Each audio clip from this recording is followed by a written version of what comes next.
Hello and welcome to Edison TV. Today I'm joined by Matthias Stadelmeyer, CEO of Tradedoubler.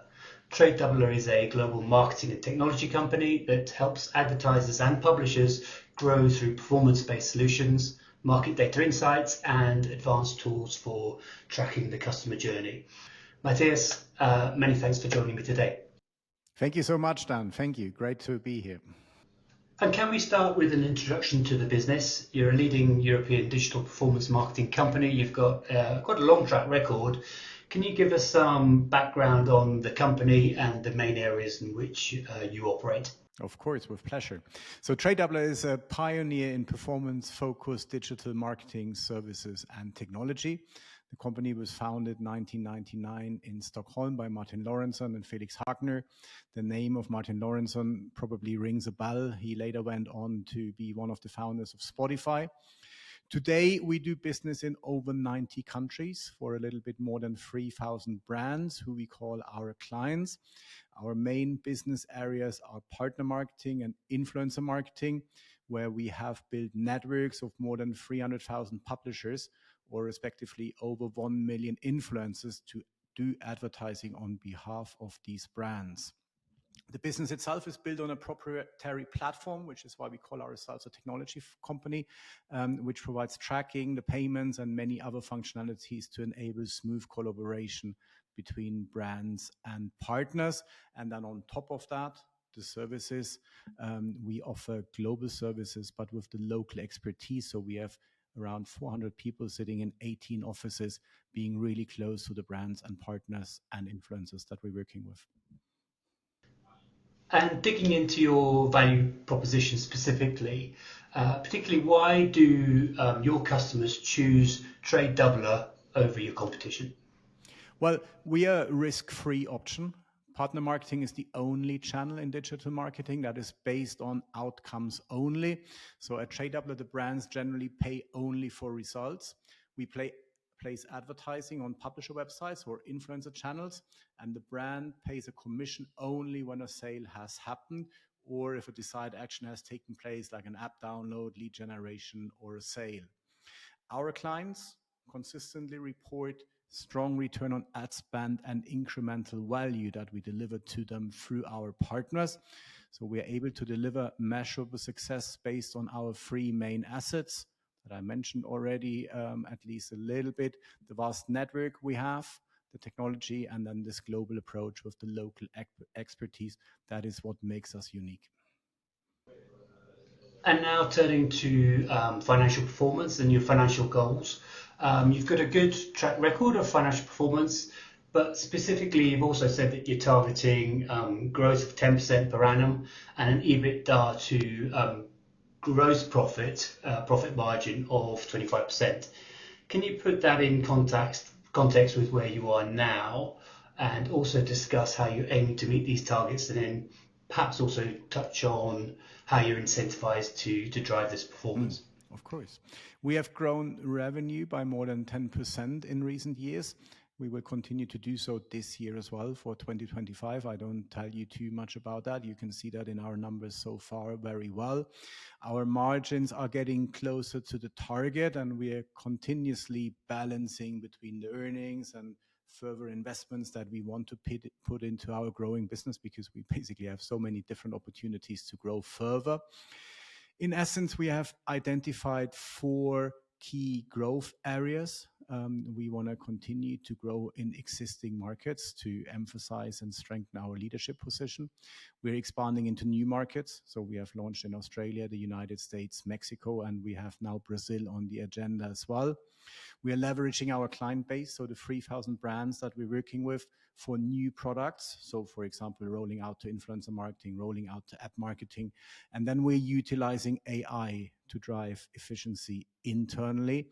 But we see a great opportunity as well for AI being a driver for additional growth. Coming to your question about our incentive. So the management of Tradedoubler is incentivized on an annual EBITDA result. So we get a variable salary based on the EBITDA result we bring in. And we do have a long-term incentive scheme in place that is linked to the development of the share price of Tradedoubler. Thank you. And you mentioned the US there. You've got ambitions to replicate in the US what you've achieved in Europe.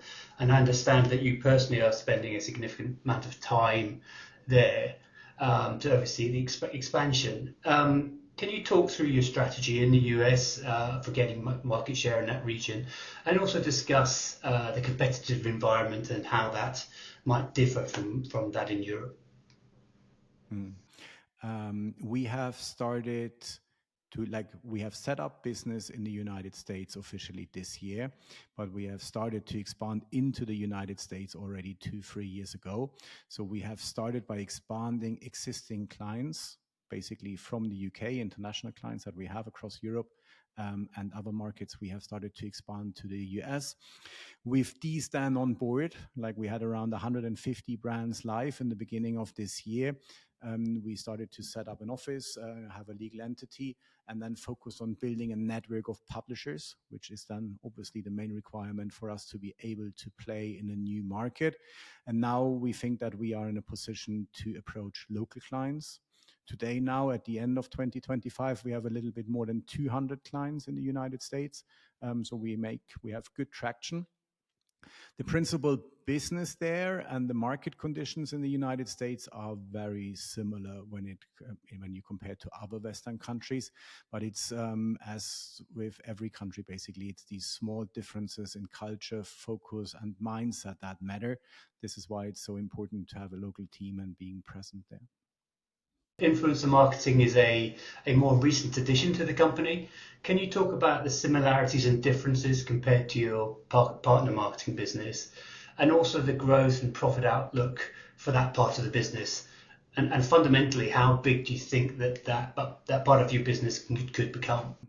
In influencer marketing, we basically work in the same business model as in partner marketing. So our brands, again, pay only for results that then have been triggered by influencers or creators compared to publishers' websites that we have in partner marketing.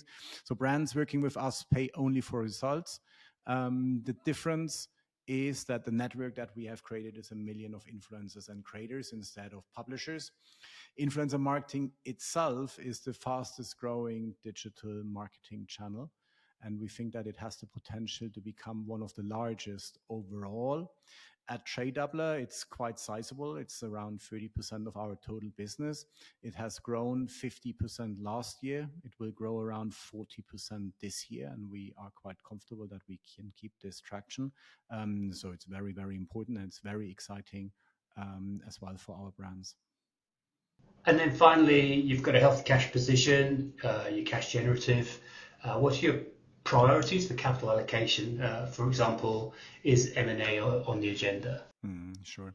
So principally, we see ourselves being in a quite comfortable situation as being profitable and generating cash, having a positive net cash position that makes us independent and allows us to move.